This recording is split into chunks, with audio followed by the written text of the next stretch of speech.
Ed did a big speaker package, and unusually for Ed, it was multi-channel. So Ed, did you do this at home, or is this an on-site? This was on site and listed in the review very clearly as on site, as we always do.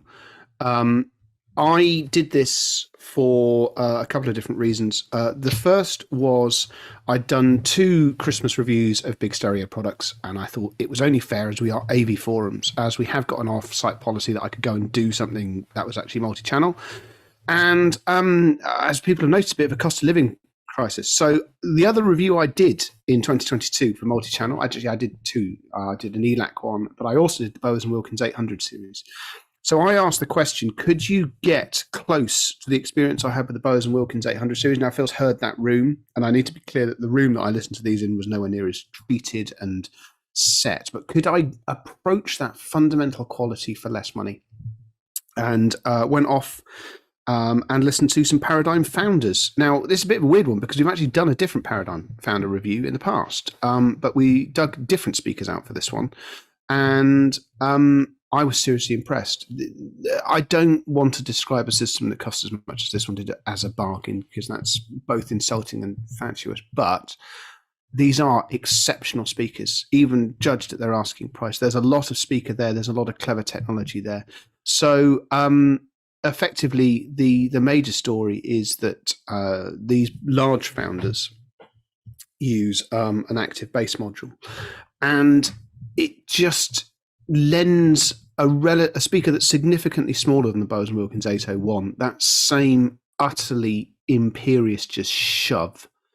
And it was a tremendous listening experience. It really was. And it came in total, the system that I listened to, for less than a price of the 801 fronts that the Bowers Wilkins system had. Now, I need to be clear, it wasn't as good, but it was a seriously impressive experience. And something else that is worth bearing in mind, if you are looking at doing conventional box loudspeakers in certain roles and then mixing in walls and in ceilings in, Paradigm's a North American company. They're very good at this sort of thing.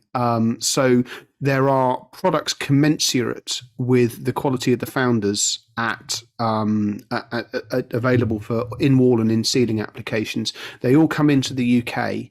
I would say that there's not a lot I can think of at the money that these speakers are going for, even after a recent price rise, that combine the obsessive attention to detail with some really clever material choices and the fact they're built like lorries. I mean, they are. I wouldn't want to lift them up and down stairs, but I dare say that you could probably which is one of the reasons why it was an on-site review. Oh no, absolutely. I mean, my house, the house I live in now, is simply not up to the task of testing any multi-channel, let alone something this size.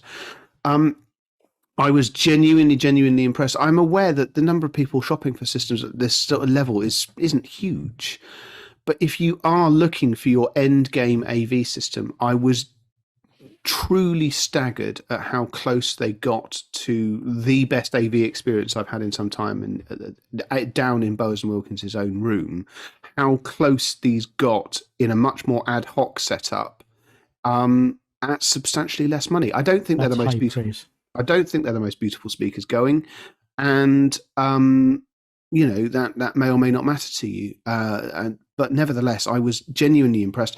And Paradigm's pedigree in this field is impeccable. So they know what they're doing. And if you don't want to go full fat, the size of the system that I listen to, if you look on the site, you will find additionally a review of the smaller founder LCR based system, and that will, you can mix and match to your heart's content within wall and in ceiling options. I do feel it was a decent Christmas review because it was something of a stocking surprise. Yep. That's high praise. Putting them up against that, you get very close for a lot less money. Yeah, but still serious dosh though, Ed, wasn't it, with the system you tested? Yeah, it was. It came in, I believe, in the region of 20k. 20k. And obviously, the company that brings in Paradigm also brings in the Anthem stuff, and they don't give that away either. Mm-hmm. But this is where the serious business in AV is being done these days. So affordable AV is there's something of a fringe interest these days. We have to be honest about this. This is where the business is, and this is a serious contender that if you are looking for an end game AV system, you do need to check these ones out.